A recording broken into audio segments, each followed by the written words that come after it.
Quantas almas se revelam no caminho que se segue, quanta alegria em tantos lábios que pedem.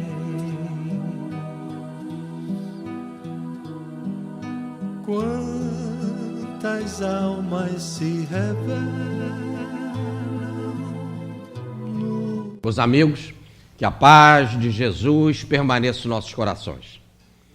Bezerra de Menezes, o 13º apóstolo de Jesus, reencarnou no Brasil a convite do anjo Ismael em 29 de agosto de 1831, na cidade de Riacho do Sangue, hoje Jaguaretama, no Ceará, a mais ou menos 250 quilômetros da capital Fortaleza, a Cidade Luz.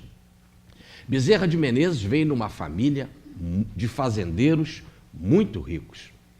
A tradição, lá na Fazenda das Pedras, do seu pai, o capitão Antônio Bezerra, era que a caridade era o convite para todos os necessitados.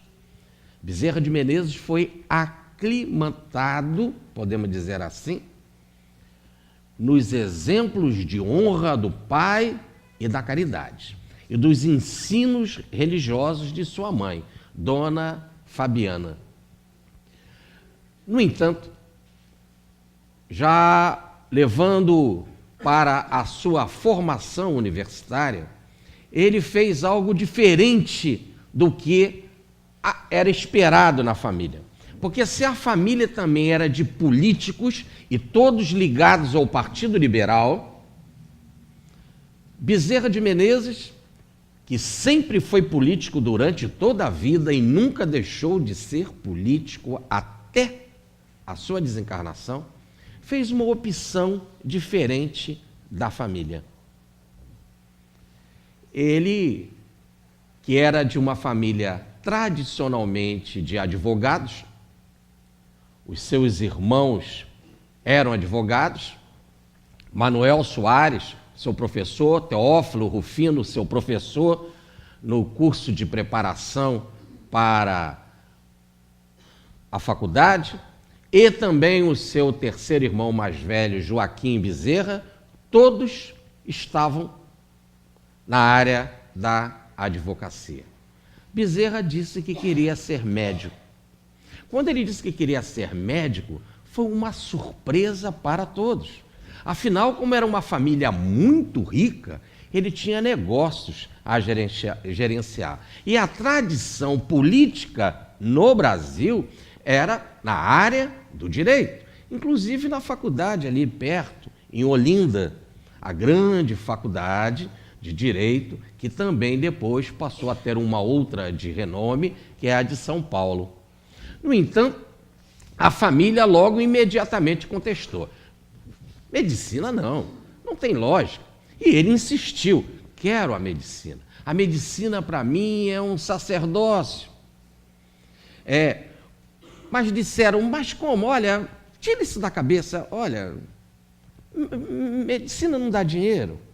Além do mais, preste atenção, quando você curar um doente, vão dizer que foi Deus. Quando você não curar o doente, vão dizer que a culpa é sua. Para que você vai se meter com isso? E ele disse que queria porque via na medicina um sacerdócio, onde que mais do que o sacerdote podia também não só cuidar do corpo, mas também cuidar da alma. É assim que ele pega o vapor, o navio a vapor, e mais de 20 dias de viagem ele chega na cidade do Rio de Janeiro. E foi um zum tremendo na frente do navio. Ele foi até ali para saber que barulho era aquele, que algazarra era aquele, que falatório era aquele. Então ele sai do quarto onde que ele estava no navio, vai até a proa e se depara com a cidade do Rio de Janeiro. Fica emocionado, recita o poema de Gonçalves Dias falando do gigante de pedras, que é a entrada da Baía de Guanabara com aquelas montanhas maravilhosas. E ele recita esse poema, mas mesmo assim diz porque tinha alma de nordestino. Lá nas minhas terras, a Bahia é mais bonita. E assim ele chega no Rio de Janeiro. A primeira rua que ele vai é a rua Mata Cavalos, para ficar hospedado aquela noite, até procurar uma residência. Bezerra nunca morou entre estudantes, e sim alugou uma casa com muitas frutas e com uma pessoa para ajudá-lo nos serviços domésticos. Mas até procurar isso, ele ficou hospedado no hotelzinho na rua Mata Cavalos. Literalmente matava cavalos, porque tinha tanto buraco, né? E aí o cavalo tropeçava, machucava, tinha de ser sacrificado. No entanto, era importante. Hoje é a Rua do Riachuelo, no centro do Rio de Janeiro. E ali ele passou a noite chorando, escrevendo para a família. Era a primeira vez que ele saiu de casa. Precisamente, nós estamos no dia 23 de fevereiro de 1851. Em lágrimas, ele escreveu para a família. E no outro dia, antes de ir à faculdade, ele foi colocar a carta no correio. Fez a inscrição e logo no dia 3 de março começam as suas aulas de medicina. 6 anos, 6 longos anos, mas nunca deixou, anotem, de ter a nota máxima. E depois que ele estudava, aí na faculdade, ele se dava o luxo de fazer um lazer, de ter um descanso. E ele se dirigia até a Biblioteca Nacional, aquela biblioteca que Dom João VI trouxe, em 1810, a biblioteca chegou 2 anos depois, porque Dom João VI esqueceu os livros lá, que ele saiu muito apavorado, correndo de Napoleão. 2 anos depois, lembraram dos livros, eles chegaram. Nesta biblioteca, Bezerra de Menezes ia fazer aquilo que ele chamava do seu lazer, a sua distração, estudar direito e matemática. No Rio de Janeiro, um jovem solteiro, distração, estudar direito e matemática. Era um nerd, nós chamaríamos hoje assim, né? Aí depois ele ia para casa, fazia a sua refeição, descansava e ia estudar medicina. Nunca, durante os 6 anos, deixou de tirar a nota máxima. No dia 8 de dezembro de 1856, ele se forma, então, em medicina, com a tese do cancro, na presença de Dom Pedro II, o imperador, e do líder do governo, o Marquês de Abrantes. Naquela festa, na festa de formatura, no baile, e depois do discurso de entrega de diplomas, ele quis ir para casa, aproveitar a comida da Dona Marta, uma ex-escrava que veio do Nordeste e que fazia quitutes, ou como ele dizia, bolos inesquecíveis. E ali, numa refeição em casa, muito gostosa, e recebendo mediunicamente, através de Marta, que trabalhava lá, as orientações sobre a maturidade que estava assumindo a partir daquele momento, ele vai, então, a partir daquela revelação espiritual, seguir firmemente os passos da medicina generosidade. Mas ele não era conhecido. Apesar de que já fazia, como estudante, na prática, muitas operações, mas eram os médicos líderes na operação que tinham os seus nomes famosos. Então ele teve uma ideia brilhante. Vou fazer 2 consultórios. Um no bairro pobre e o outro no bairro rico. No bairro pobre eu não vou cobrar. No bairro rico eu preciso sobreviver, né? Mas mesmo assim cada um paga o que quiser. Vocês sabem que quando você fala para uma pessoa, mesmo rica, você paga o quanto você quer, ela sempre paga muito pouco, né? Mas Bezerra de Menezes, no bairro pobre, começou a ter fila. O consultório ficava lotado. Ah, esse é aquele médico que não cobra. Ah, é o médico dos pobres. Já em 1858, 2 anos depois de formado, ele já tinha o título, muitos anos antes de ser espírita, o título médico dos pobres. No entanto, um professor, um colega de medicina, Joaquim Neto Pinto, onde ele foi assistente de várias cirurgias, teve uma boa relação com ele. Inclusive, disse que uma parente dele, precisamente a sua cunhada, teve um fenômeno estranho, muito estranho, porque ela estava dormindo, ela sentiu alguém passar a mão na cabeça dela, e como passava a mão na cabeça, era o filho dela. Era o filho, mas o filho estava estudando direito em São Paulo. Mas ela sentiu a presença do filho. E nada demoveu das suas ideias, ninguém conseguiu demovê-la de que o filho havia desencarnado. Dias depois, chega a informação pelo vapor vindo de Santos, que realmente o menino desencarnou. Ora, o doutor Joaquim Neto Pinto fala isso. Olha, Bezerra, foi com a minha cunhada que aconteceu isso. E aí o doutor Bezerra vai se lembrar de 5 anos antes, quando ele chegou no Rio, em fevereiro de 1851, o seu pai vai desencarnar em outubro, o grande capitão Bezerra, exemplo de caridade para ele. E o pai desencarna em outubro e aparece para Bezerra. Agora ele já vai ver que não era um caso só com ele. E mais ainda, que o seu pai estava com ele sempre.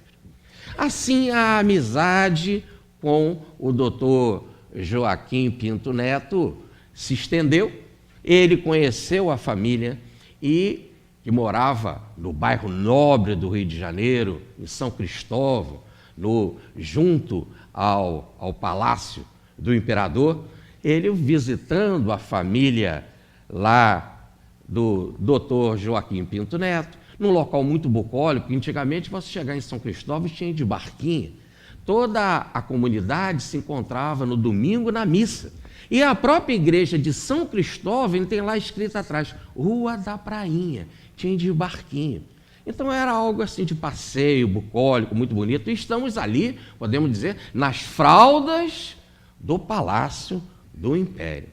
Há até uma fofocada, não que nós espíritos gostamos de fofoca, apesar da gente ter a possibilidade de fazer dos dois lados, do lado de cá e do lado de lá, né? Aumenta ainda essas nossas possibilidades. Que o Dom Pedro I preferia a igrejinha de São Cristóvão com a Marquesa de Santos, porque era uma igrejinha menor, diminuiu o zum. Mas ali, então, ele passeando, vai encontrar a sua Mariquinha, a sua, que será a primeira esposa, precisamente sobrinha adotiva do doutor Joaquim Pinto Neto. Bezerra tinha 27 anos, Mariquinha 14, era a tradição da época.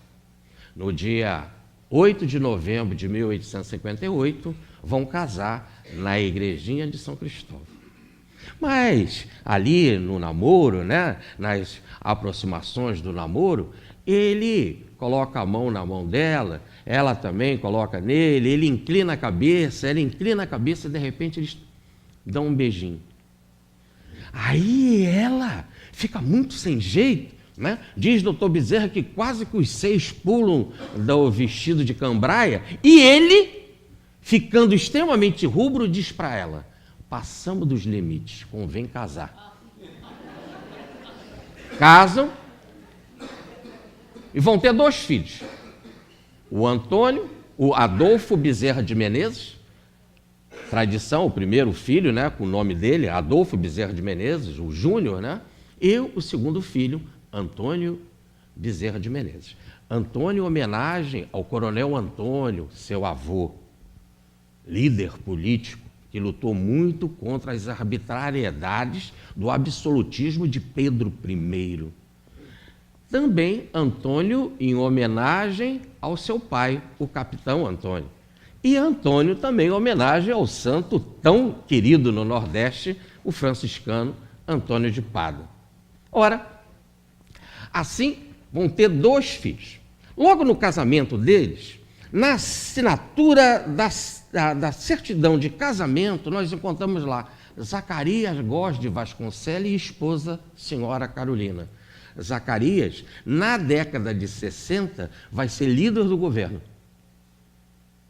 Então os políticos já estavam de olho em Bezerra de Menezes, até iam ao seu casamento, porque a fama dele como médico dos pobres, antes de casar, já era intensa. E se ele era jovem e já fazia parte do Partido Liberal, mas dizia que não queria ser político, queria assumir uma postura política, mas não ser político, os políticos vão atrás dele. E vendo a sua nobreza, vendo a sua energia, vendo o seu consultório muito cheio, convidaram ele para ser político, ele disse não. Convidaram mais uma vez para ele ser político e disse não. Então o recurso falar com a Mariquinhas, com a esposa. E foram falar com a Mariquinhas e ela disse sim. E ele então foi ser político, porque afinal quem manda é o marido, né? Vocês sabem disso. Quem manda é o marido, né? Ele mandou, disse assim, vou fazer aquilo que realmente eu decidi, seguir a sua opinião. Esse candidato a político foi um boom a sua vitória, foi esmagadora a sua vitória, vinha para lutar contra os conservadores, entre eles um médico português, doutor Adoc Lobo. É interessante que eu moro na rua Alberto Siqueira, esquina com a Adoc Lobo. Ali eu faço culto para Bezerra de Menezes e oro para a Adoc Lobo. Mas tudo bem. E aí ficou o Lobo com Bezerra. Bezerra e o Lobo, grandes lutas. E, inclusive, como o Adoc Lobo também, apesar de estar num partido de oposição, era um homem nobre, um homem de bem, fez muito também pela cidade do Rio de Janeiro. E a parceria foi muito interessante. O doutor Bezerra era um especialista em carne. E a primeira coisa que ele quis fazer era transferir o matadouro do centro do Rio, da Praça da Bandeira, para o subúrbio, para Santa Cruz. E mais ainda acabar com os travessadores, porque o preço da carne é absurdo. Isso ele não conseguiu, né?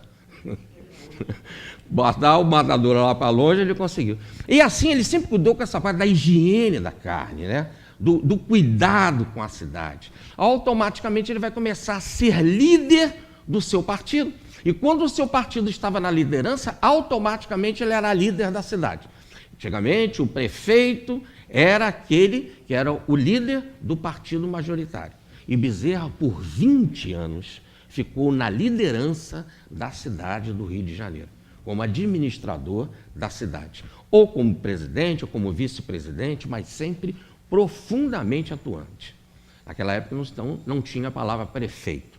No entanto, Bezerra de Menezes vai passar por um baque em 1963, porque a sua Mariquinhas, em 20 horas, é tomada por uma febre e desencarna. Foi uma dor violentíssima para ele. Ele era católico, nunca deixou de acreditar em Deus e na alma, mas a igreja não respondia as coisas para ele. Era um católico mais de formalidade, aquelas coisas antigas das lendas contadas por Dona Fabiana não aqueciam o seu coração. Foi um baque a desencarnação de Mariquinhas.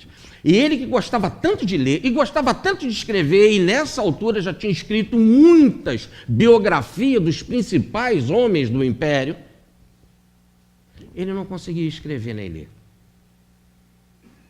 Assim ele ficou em profunda, podemos dizer, depressão. Mas ia no consultório, tinha um compromisso com seus pacientes. E o seu consultório era assim: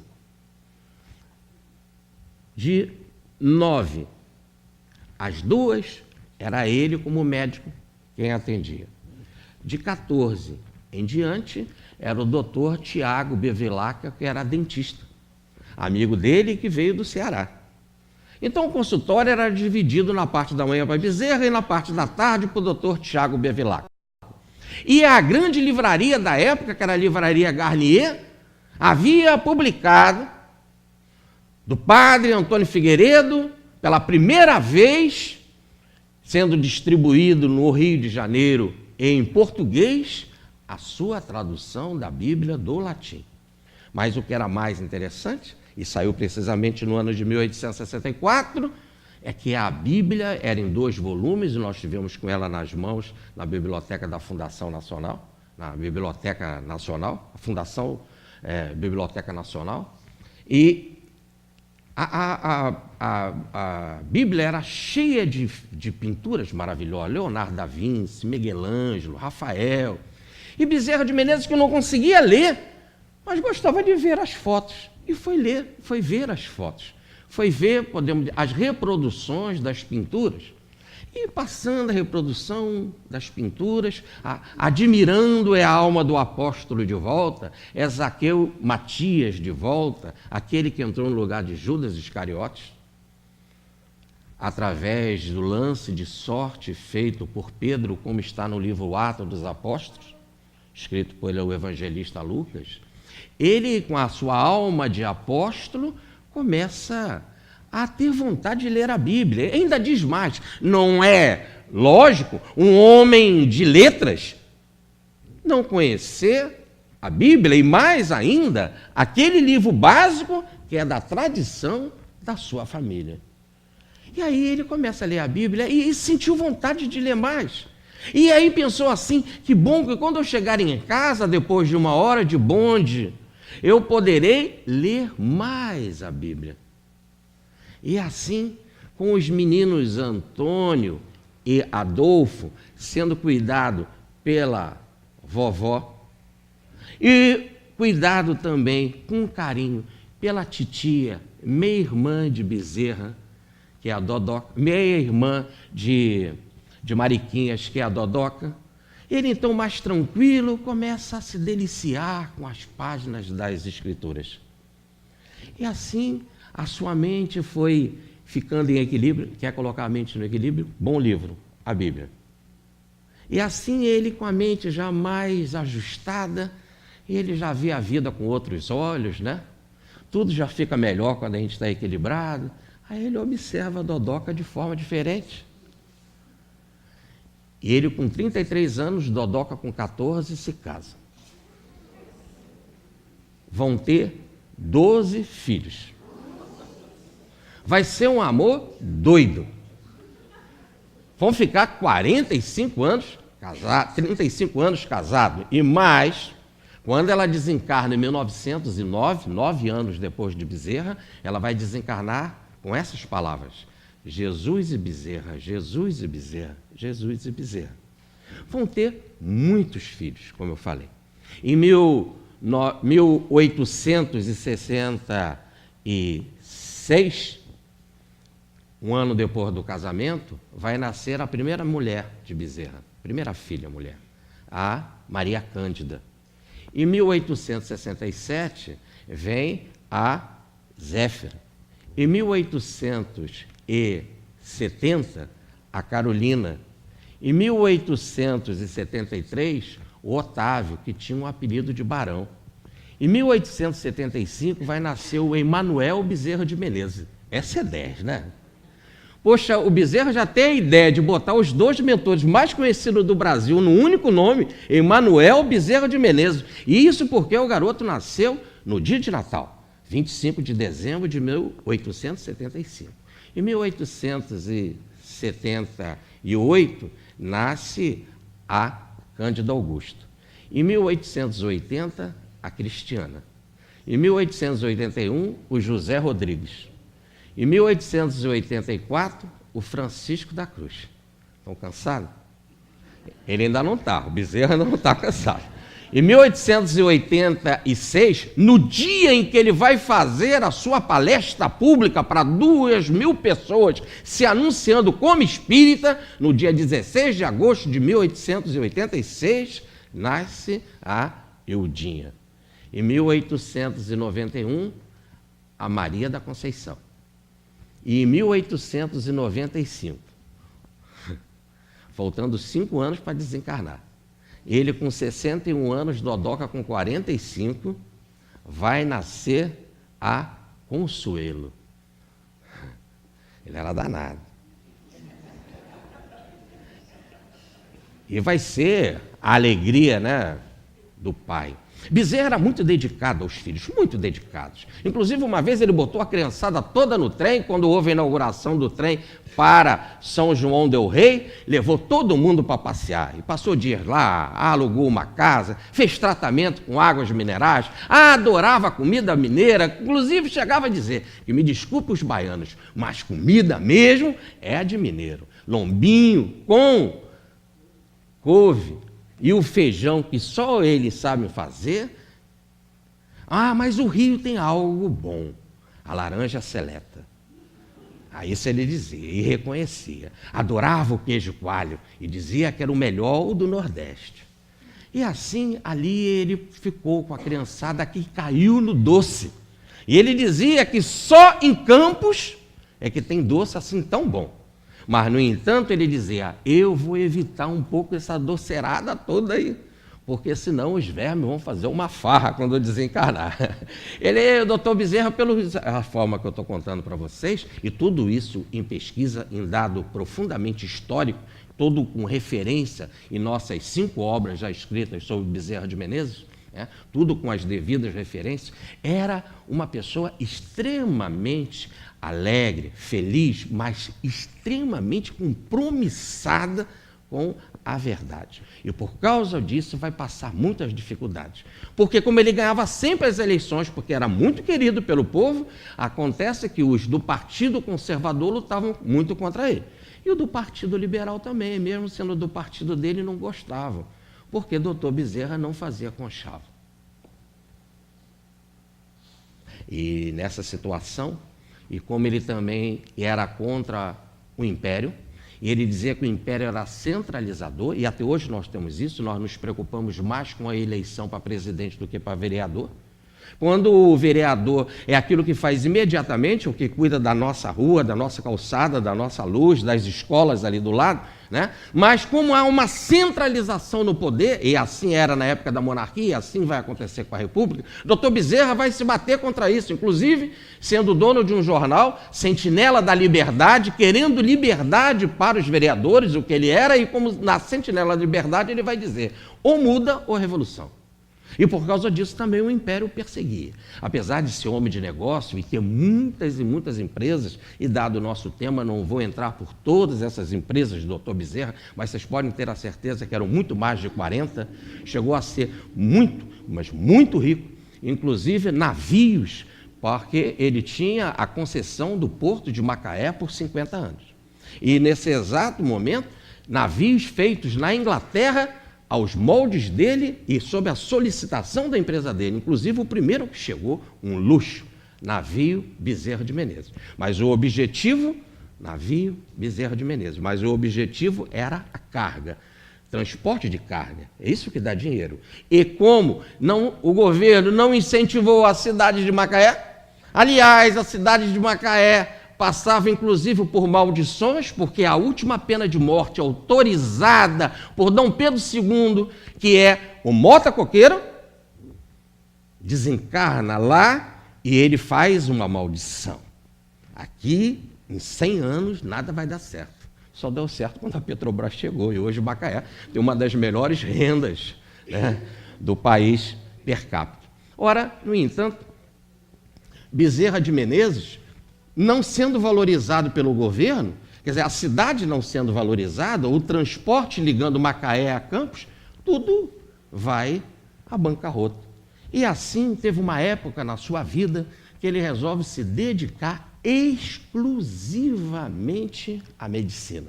E aí, quando ele vai se dedicar, e é só no final da vida, e falamos do final da vida, é nos últimos 2, 3 últimos anos da sua vida. Daí a colocação, nunca deixou a política, só agora no final da vida, se dedicando exclusivamente à medicina, é que quando ele teve a doença mental, quando ele teve a dificuldade cerebral, quando ele teve então o seu AVC, é que nós vamos vê-lo sem condição, porque não entrava nada pelo consultório. E a família então vai passar por muitas dificuldades, inclusive perdendo a casa onde morava. Mas isso vamos falar um pouquinho mais à frente. Bezerra de Menezes, então, vai conhecer em 1875 o Livro dos Espíritos, vai ler o Livro dos Espíritos, vai se sentir espírita inconscientemente, e dizendo assim, sou espírita de berço, porque tudo que está aí eu aceito. A tradução foi feita pelo Carlos Joaquim Travassos, que era um médico, amigo de Bezerra, que inclusive fez uma tese na formatura de medicina sobre queimadura e dedicou a Bezerra de Menezes. Muito interessante dedicar tese de queimadura para Bezerra, quando nós vemos no nosso livro 13º Apóstolo, em todas as reencarnações, ele morrendo pelo fogo. Parece que estava escolado, né? Inclusive Bezerra de Menezes, entre uma das suas empresas, vai ter um seguro, uma empresa de seguro contra incêndio. É lógico, que ele já morreu em tantas queimadas, né, que já faz logo uma empresa de seguro contra incêndio. E o lema da empresa é, queimou, pagou. A empresa era danada do doutor Bezerra. Mas assim, ele vai também passar por causa de todas essas perseguições políticas, essas dificuldades, vai ter um problema sério no estômago. E por 5 anos a dispepsia vai ser extremamente acentuada. É então que ele vai procurar muitos médicos e nenhum médico especializado em estômago deu solução para ele. Mas um amigo dele, muito amigo, que foi vereador com ele 2 vezes, foi deputado com ele em 1868. Dias da Cruz, não esse que nós conhecemos, Francisco de Menezes Dias da Cruz, esse que nós conhecemos é o filho dele, é o Júnior, que vai ser presidente da Federação Espírita Brasileira, o doutor Bezerra, inclusive, vai ser vice-presidente na gestão dele. Eu estou falando do pai dele, o doutor Francisco Dias da Cruz. Ele, grande médico, também tinha o nome de médico dos pobres. Doutor Bezerra foi, então, político com ele durante muitos anos. Inclusive, quando desencarna, doutor Bezerra, como autoridade do Rio de Janeiro e como amigo, vai ao velório e carrega o caixão. Mas agora, que coisa! Francisco Dias da Cruz estava fazendo sucesso de uma outra forma. No bairro da Gamboa, no centro do Rio, através de um médium, João Gonçalves do Nascimento, ele estava dando receita. É lógico que o doutor Bezerra não acreditou nisso, mas só que começou a fazer muito sucesso e a dispepsia dele não passava. Então ele resolve fazer um teste com o seu primo, João Batista Maia Lacerda, um engenheiro. Ele só deu o nome Adolfo e foi lá para o receituário. E no receituário veio de forma muito clara. Receituário. Todo o problema de doutor Bezerra, as explicações médicas e o remédio. E ao tomar o remédio, com 3 meses, sentiu melhor, 1 ano estava bom. Aí a Dodoca começa a ter febre e é considerada tuberculose. Ele então manda o nome dela para o receituário do doutor Francisco Menezes Dias da Cruz. E vem, ela não tem nada, absolutamente nada nos pulmões e sim no útero, que tratando ficará devidamente curada e poderá ter muitos filhos. Nossa, quem tem um médico desse, falar uma coisa dessa assim para a pessoa, né? Muito bem. E realmente ela ficou curada e ela vai ser a sua companheira, não só agora para cuidar dos filhos, não só agora a sua companheira de vida, mas também a sua companheira nas boas obras do Espiritismo, porque vai ser espírita. E é então que o doutor Bezerra ainda não havia se desligado mesmo da Igreja Católica. Vai chegar o ano de 1884. Aí vem um terceiro fator. É o Antônio. O seu segundo filho vai ser considerado louco. É levado para os principais médicos nessa área, inclusive o doutor Bezerra trabalhava numa dessas clínicas, que é a do doutor Eiras, e outros médicos opinaram, mas todos diziam que não tinha jeito. O menino estava louco. E que a situação era tão grave que tinha de ser internado. O doutor Bezerra vai dizer, não, impossível, não. Internação é pior que a morte. E um amigo vai dizer para ele, procura o Espiritismo, presta bem atenção. O seu filho tem momento de lucidez e daqui a pouco tem momentos de loucura. Ora, se fosse um problema no órgão, era para ficar louco sempre. Se fosse um problema de de quebra no órgão, de uma dicotomia no órgão, era para ele ficar louco sempre. Mas se ele tem momentos de lucidez, como explicar isso? Por que não tenta com o espiritismo? Aí, pela primeira vez, em 1884, no grupo espírita Fraternidade, cujo mentor era Urias, o grande Urias, general do rei Davi, ali naquele grupo ele vai ver pela primeira vez as comunicações de desobsessão.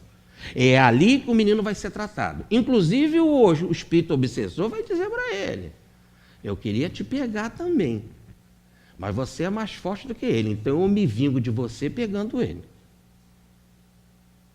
E o menino ficou curado e o espírito se arrependeu. Voltou para Jesus, né? E o Dr. Bezerra então vai escrever um clássico por causa disso, baseado nessa experiência do seu filho. Loucura sob o Novo Prisma. É o livro científico de Bezerra de Menezes. Assim, então, é que ele começa. Dr. Bezerra, então, vai ser convidado para ir para a imprensa, representar os espíritas, e vai começar no jornal O País, o mais lido da América Latina, as suas colunas. Depois ele vai para o Jornal do Brasil, depois ele vai para a Gazeta de Notícias, depois para o Correio da Tarde. Em todos esses jornais, a Gazeta da Tarde, em todos esses jornais, por 11 anos, toda semana estava lá Bezerra escrevendo. Ele assinava com o pseudônimo de Max, não para fugir, porque todos sabiam que era Bezerra de Menezes quem estava escrevendo. Inclusive, há notas dizendo, logo mais, Max vai dar uma palestra. A palestra era pública, então todos sabiam que era Bezerra. Mas por que ele assinava com o pseudônimo Max? Porque ele dizia que escrever da doutrina espírita tem que ser o máximo. Mas ele falava, máximo, só Jesus e Kardec. Eu sou uma contração disso. Max... Tá certo? Isso é uma contração de Jesus e Kardec. Eles é que são o máximo. Assim ele vai escrever, mas é interessante que muitos dos seus filhos vão começar a desencarnar. Desencarna o Adolfo, desencarna esse Antônio, só no ano de 87 vai perder o Antônio, a Maria Cândida, e em 89 ele vai perder a Cristiana. Então, com essas dores... E é muito interessante porque em 1892 ele também vai perder a Carolina e ele nunca vai dizer perda. Ele vai usar uma outra expressão. O Senhor está recolhendo o depósito dele. Cada filho era um depósito do Senhor. E o Senhor saca o depósito, ou a gente saca o nosso dinheiro. Os filhos pertencem ao Senhor. E é muito interessante que ele vai, inclusive na imprensa leiga, começar a falar da desencarnação dos filhos e apresentar as comunicações. A comunicação da sogra, da sogra dele, o avó da menina, a comunicação da menina, do mentor da menina, etc. Ele coloca na imprensa e diz para o público leigo, o jornal mais lido da América Latina. Olha, se eu tenho essa consolação, se apesar da dor o Espiritismo me conforta, eu estou aqui com eles de volta, e aí as provas devidas de que são eles mesmo, eu digo, por que vocês não buscam também? Por que vocês não procuram? Por que vocês não buscam conforto? Vai além.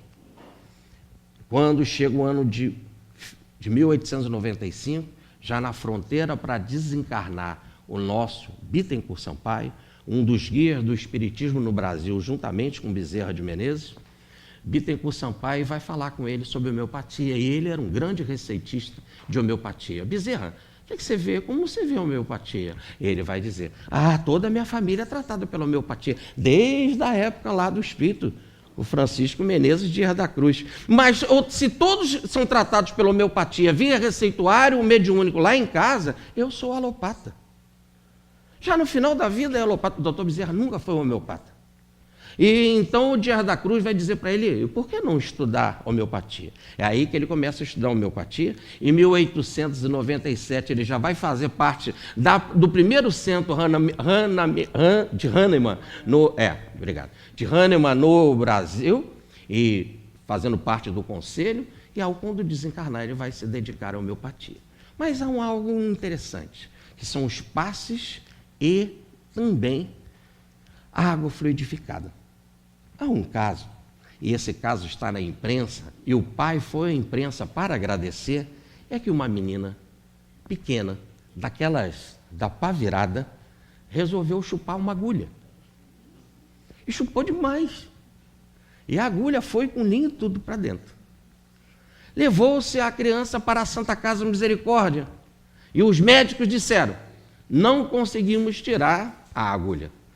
Com a tecnologia que se tinha naquela época, convenhamos. Não conseguimos. E a garganta começou a ficar inflamada. Logo que a criança ia falecer, dada a imensa inflamação e por causa da agulha com linha. Levou-se a doutor Bezerra de Menezes. Simplesmente não só para tentar tirar a agulha com linha, que eles já achavam que seria impossível, como falavam os médicos da Santa Casa Misericórdia, mas pelo menos debelar a inflamação. E diz a passagem que ele com água, impondo as mãos, saiu a agulha com linha e tudo. E aí nós temos essa visão do Dr. Bezerra, né? Muita caridade, reunião de desobsessão, uma loucura sob o novo prisma. Os filhos desencarnam, uma dor tremenda, porque é dor de pai espírita, como não espírita, a dor é imensa. A única coisa que nós temos explicações e podemos buscar conforto na mediunidade, as dores das desencarnações dos filhos, as explicações e o conforto das reuniões mediúnicas, a água fluidificada, a homeopatia, o passe. Ora, assim é Bezerra no final da sua vida. E ele vai desencarnar no dia 11 de dezembro de 1900. O corpo vai baixar à sepultura de 1900. Dia 11 de agosto de 1900. Perdão, 11 de abril, uma Semana Santa de 1900. Ele desencarna, depois de 4 meses na cama da doença. No dia 12, o corpo desce à sepultura no cemitério do Caju, e como era uma quinta-feira, é o dia da reunião das obsessões, de estudo de evangelho no Grupo Ismael. Ele, então, fica sem comparecer à reunião, aparentemente. E os seus colegas, os seus companheiros de grupo, mesmo sendo espírita, bate aquela saudade, aquela cadeira era dele, já estava acostumado há tantos anos com aquela cadeira, né? E quando começa a sessão, logo depois da prece, o médium levanta, o médium Frederico Pereira da Silva Júnior, que agora em agosto nós estamos comemorando 100 anos da sua desencarnação, o médium levanta e diz, não podia ser diferente, só podia ser ele. Só podia ser Bezerra de Menezes. Recebido pela Virgem, é trazido por Celina, a mensageira da Senhora para a nossa reunião. Para todos é a mesma alegria. Aqui há a presença de muitos espíritos elevados. Os apóstolos estão todos aqui recebendo Bezerra. Ele passa por Anjo Ismael, se curva, passa por Santo Agostinho, que era o seu mentor, se curva e beija as mãos de Santo Agostinho, e o médium diz, fala. Mas ele vai dizer assim, mas como falar? Eu falar? Antes, não é o estudo do Evangelho? Quem sou eu para falar antes do Evangelho? Que se estude o Evangelho primeiro, quinta-feira santa, leram aquela passagem do lava-pés de Jesus, e que se leia o Evangelho e depois eu dou a comunicação. Acho até que ler o Evangelho mais rápido. E aí, doutor Bezerra começa a sua comunicação agradecendo a Virgem e dizendo, só tu, Mãe Santíssima, poderia me tratar assim no plano espiritual, como se eu, discípulo realmente do seu filho, fosse. E ao agradecer a Virgem, dizendo que foi ela que fez tudo de bom na vida dele e que as partes de erro cabia a ele mesmo resgatar, era a responsabilidade dele, ele então passa uma informação muito interessante para os seus familiares. Avisa os meus familiares. Disse para eles estudarem o Evangelho e não se preocuparem comigo. Está tudo lá no Evangelho. Explica. Diga o que está no Evangelho. Olha as aves do céu. Olha os lírios no campo. Se não falta nada para as aves, se não falta nada os lírios, não pode faltar para os filhos de Maria. Eles são filhos de Maria, devem confiar. Essa mensagem dada no dia que o corpo baixou à sepultura, às 19 horas no Grupo Ismael, no dia 12 de abril, vai ter a sua confirmação no dia 16. No dia 16, Quintino Bocaiúva, futuro governo do Rio de Janeiro, Quintino Bocaiúva, seu grande amigo, diretor do jornal O País, redator do jornal O País, onde ele escreveu durante 7 anos as suas séries, Quintino Bocaiúva vai criar uma comissão para ajudar a família do Dr. Bezerra de Menezes. A comissão vai se reunir pela primeira vez no Salão da Federação Espírita Brasileira. E até o padre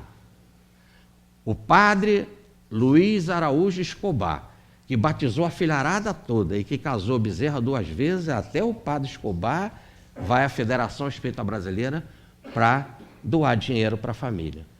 E mais, doou-se tanto e ajudou-se tanto a família, e correram listas, eram mais de 70 por tantos lugares do Rio, inclusive fora do Rio de Janeiro, para cuidar da família, daquela turmalhada, daquela criançada, daqueles jovens, né, que não faltou nada para a família. Até concertos musicais, festas, etc. E a família, inclusive, ganhou uma casa na rua Alziro Valdetaro, número 27. Realmente, diz ele na comunicação no dia 12, disse para eles estudarem o Evangelho, está lá no Evangelho, olha as aves do céu, olha os lírios no campo, se não falta nada para as aves, se não falta nada para os lírios, vai faltar para os filhos de Maria. E não faltou nada. Com a desencarnação do Dr. Bezerra, nós podemos dizer algo muito interessante. Assumiu no lugar de Dr. Bezerra de Menezes, no campo da desobsessão, o seu companheiro José Ramos. Ele vai falar na primeira comunicação, você, José Ramos, vai ficar no meu lugar. E ele faz aquela cara, mas eu ficar no seu lugar? Sim, olha, você já tinha o Bittencourt Sampaio. Agora você me tem e todos nós temos Jesus. Assuma. E ele começou, então, a passar tarefas. Logo, quem vai começar a dirigir o grupo Ismael é, um tempo mais à frente, Pedro Richard, que assinava como discípulo de Marx, ou discípulo de Bezerra de Menezes. Pedro Richard vai ter como companheiro de reunião no grupo Ismael o Juca Andrade, que depois voltou para as suas terras, Sete Lagoas, Minas Gerais, pertinho de Pedro Leopoldo, e vai fundar um centro espírita, que ainda existe até hoje na cidade de Sete Lagoas, Centro Espírita Bittencourt Sampaio. E o Juca Andrade, um dia vai ser chamado para cuidar de uma pessoa que estava obsidiada, em desequilíbrio, considerará louca, Dona Carmen Perácio. Foi chamada pelo seu Perácio, o marido dela. A esposa estava doida. E o Juca Andrade, que veio do grupo de Ismael, que veio do grupo de Bezerra, é que vai ensinar para a Dona Carmen Perácio e para o senhor Perácio a doutrina espírita e o Evangelho aos moldes de Bezerra de Menezes. Os anos passam. Em 1927, Chico Xavier recebe do casal Perácio o Evangelho, porque também o casal Perácio agora vão tratar de uma irmã do Chico Xavier, que estava considerada louca, num caso de desobsessão. E em 1928, um ano depois da fundação do centro, antes de aparecer o Emanuel, que só vai aparecer em 1931 para ele, falando disciplina, disciplina, disciplina. Já em 1928, o Chico era atendido por Dr. Bezerra de Menezes. Está aí a linha de sucessão. Por isso que o Dr. Bezerra, ele cuidou de vários médiuns Brasil afora. Eurípides Barçanufo, quem dirigiu os trabalhos mediúnicos de Eurípides Barçanufo, Bezerra de Menezes. Ivone do Amaral Pereira, quem dirigiu os trabalhos mediúnicos da Ivone, que era o seu pai tutelar, Bezerra de Menezes. Quem dirigiu os trabalhos da Zilda Gama, Bezerra de Menezes. Quem começa a dirigir os trabalhos médicos de Chico Xavier, Bezerra de Menezes. Está aí a linha de sucessão. E na mesma fonte, então, Chico Xavier vai beber aquela fonte que vinha do grupo Ismael. Agora reparem, começa aí, então, o trabalho do nosso Chico com 4 frentes. A frente do livro e com as apresentações públicas, dirigida pelo Emanuel. O serviço de caridade que ele fazia, principalmente nos bairros mais pobres da Redondeza, dirigido espiritualmente de plano mais alto por Francisco de Assis. E 2 outras tarefas, ou melhor, 2/4 da programação, ficava com Bezerra de Menezes, que era o trabalho de receituário e o trabalho da comunicação mediúnica dos chamados jovens do além, desses que morreram de forma acidentada, de forma grave, e era ali naquele trabalho que essas famílias buscavam conforto. E hoje existem cerca de mais de 100 livros do Chico com esse tipo de comunicação. E como que as coisas aconteciam? Como é que o doutor Bezerra dirigia esse trabalho? Por exemplo, no receituário. Eram mais de 700 receitas, às vezes, num dia. Vinham milhares de pessoas do Brasil inteiro em ônibus, não para Pedro Leopoldo, mas para Uberaba. E chegavam lá, só colocavam o nome e vinham o receituário e tudo certo. E, inclusive, uma vez, um entrevistador pergunta para Chico como é que era isso, como o doutor Bezerra acerta e escreve esse receituário numa velocidade tremenda, cerca de 700 numa noite. É assim, quando a pessoa chega e que ela está com problema, eu boto o nome, ela já vem com o mentor dela. E quando está na hora que o doutor Bezerra põe o papel para fazer o receituário, o mentor diz, ela tem isso, aí ele receita. Por isso que era assim tão rápido, né? E aí pegavam a receita e vinham um segundo ponto, a água fluidificada. Então a pessoa dava o nome, ia lá em desespero. Meu filho morreu, meu marido morreu, esse era o desespero. Primeiro ponto, receituário de homeopatia, água fluidificada e o passe. E palestra.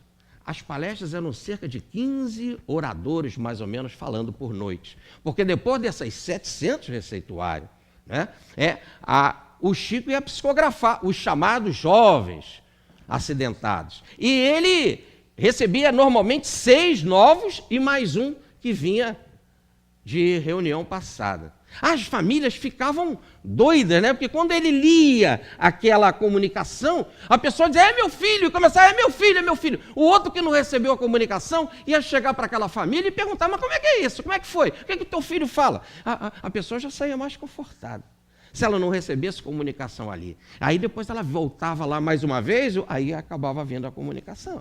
Então, repare, nós tínhamos água fluidificada, homeopatia, passe e palestras. O tema era o mesmo do Evangelho, que os oradores ficavam se repetindo.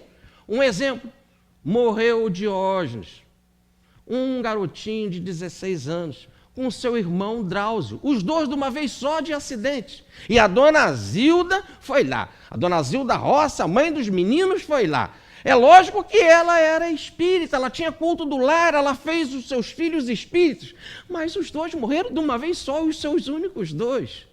É mãe como qualquer outra. Ela vai ao Chico Xavier querendo ter uma comunicação. Estava com a sua pressão sanguínea debilitada, mas ao chegar lá, bilhetinho do doutor Bezerra de Menezes. Vem para a mesa porque você vai falar. Mas se eu falar, eu vim aqui para receber comunicação.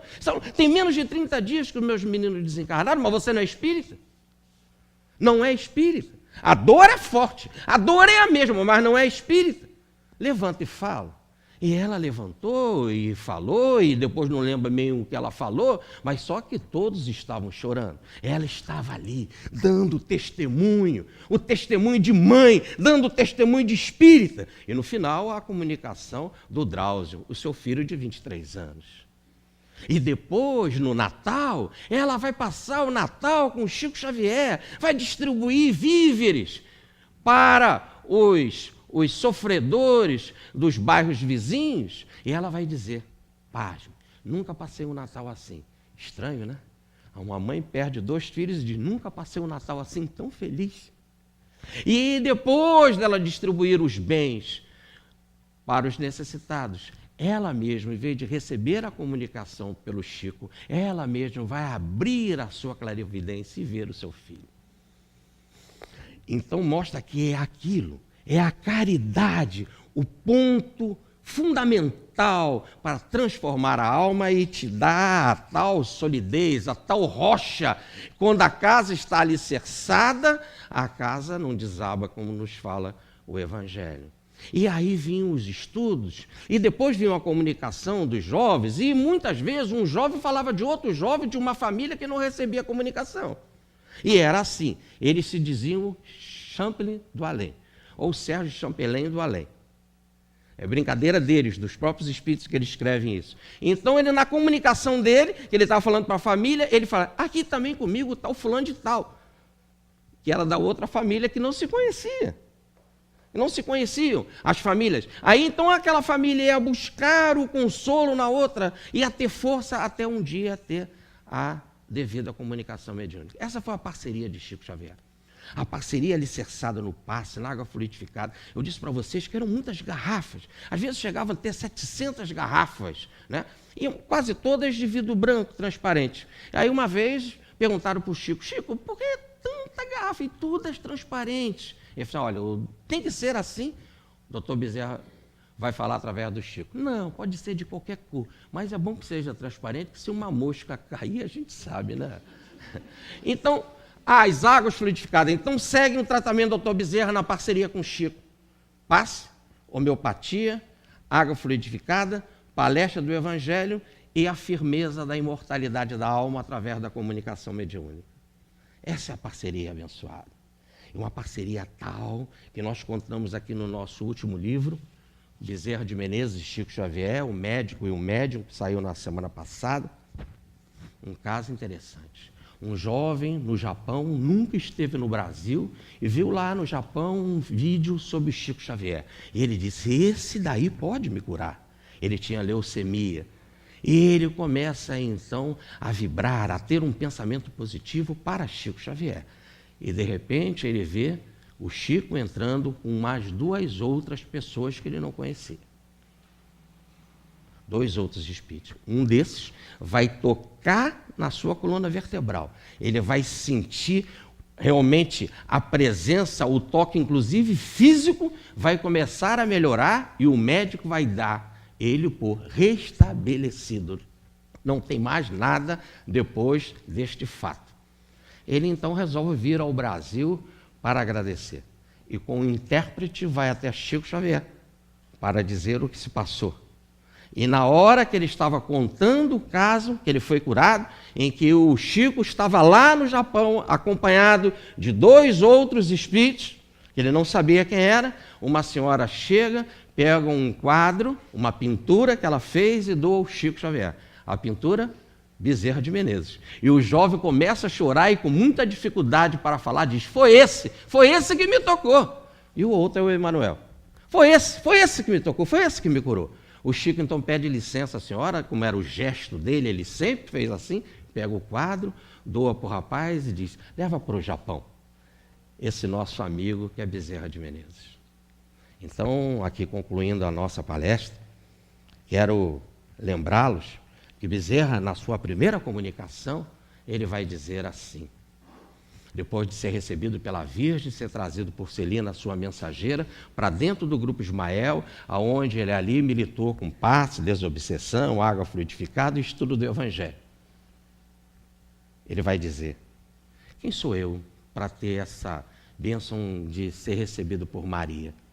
De ficar no abrigo de Maria como se eu fosse realmente discípulo do seu filho, discípulo de Jesus. E ele então fala para o coordenador dos trabalhos, que era o Antônio Luiz Saião. Saião, você que dirige os trabalhos, disciplina, Saião. Comece a reunião no horário e sempre o Evangelho. E quando terminar, volte para a primeira página. Digo mais, pedirei a Jesus, e Jesus há de conceder. Ai, como Jesus é misericordioso. Ele há de conceder que eu ficarei aqui com vocês estudando o Evangelho sempre. Ah, você, José Ramos, vai ficar no meu lugar nos trabalhos da desobsessão. Avisa os meus familiares, não vai faltar nada para eles, são filhos de Maria. E a você, médium, o médium que estava recebendo ele mesmo pela psicofonia, o médium Frederico Pereira da Silva Júnior. Você, Frederico, Frederico, se você soubesse quantos amigos que você constrói aqui no plano espiritual com o teu trabalho da mediunidade, não só com as bênçãos da desobsessão, mas vinculando mensagens do bem dos mentores. Frederico, se você soubesse, Frederico, mais ainda, Frederico, tu és médium, tu és doente. Frederico, por que tu falta às reuniões, Frederico? Frederico, és doente, vem adocicar a tua alma no Evangelho. E ao falar isso, falou para os irmãos, todos do grupo, queridos, amigos, irmãos, Jesus há de conceder, ficarei convosco, mas não quebre essa corrente. Não quebre essa corrente de amor, essa bênção de estarmos com Jesus, trabalhando por Jesus, trabalhando com Ele, em benefício das coisas dEle, para Ele. Não quebre essa corrente. Jesus permite que fiquemos sempre no seu Evangelho. Não quebre essa corrente. Interessante ele ficar repetindo a necessidade da união, da fraternidade entre os espíritos. E para mostrar essa imensa fraternidade, ele ali, levantando as mãos, faz a sua oração, a oração que ele nos deixou e que eu quero comungar aqui com vocês. A oração que ele fez com os companheiros do grupo mediúnico que ele frequentava, agradecendo as bênçãos de ser um legionário de Maria e recebido pela Senhora para continuar no trabalho com Jesus. Ave Maria, dizia ele, cheia de graças, o Senhor seja convosco. Bendita sois vós entre todas as mulheres, e bendito é o fruto do vosso ventre, nosso Senhor Jesus Cristo. Santa Maria, Mãe de Jesus e de todos nós, rogai, Senhora, por nós, seres fracos ainda, agora e em todos os momentos da nossa vida, pois sabemos que contigo, Maria, abrigados no teu manto de luz, como pássaros que se acolhem em ninho confortante, estaremos mais perto do Mestre, estaremos mais perto de Jesus, que é o nosso alvo, que é a estrela polar, que todos nós alcançaremos um dia, através do esforço que empreendemos na nossa escada de ascensão evolutiva. Essa é a mensagem de Bezerra, essa é a parceria de Bezerra com Chico Xavier, que todos nós somos abençoados por esse trabalho que tanto tem nos consolado. Fique com Deus, muita paz e me inclua nas orações de vocês.